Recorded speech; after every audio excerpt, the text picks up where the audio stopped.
Daryl Dixon, not a character in the comic books. Right. You tried out for the part of Merle, and Sort of.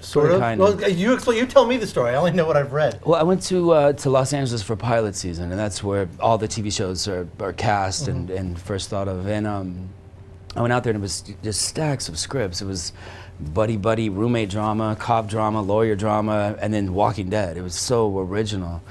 But I heard all the parts were cast, and I just said, let me come in and audition for anything, and I'll play a day on it, because it's so good. And then I had Frank Darabont and AMC. I was already watching AMC shows, and Gail Ann Hurd, and just all the, Greg, and all these great people. So I went in, and I read Merle's lines, and knowing that part was taken.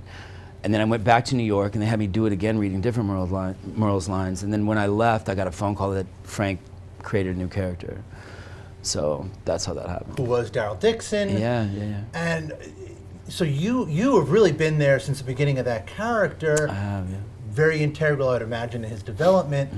Are there any things that we don't know about Daryl? Because I'll tell you one thing that I know is, I know at all times how many arrows Daryl has in his quiver. Yeah. I keep track of that. Bolts. They're called bolts. Oh, they're called bolts. I get yelled at when I call them. Do you really? Yeah.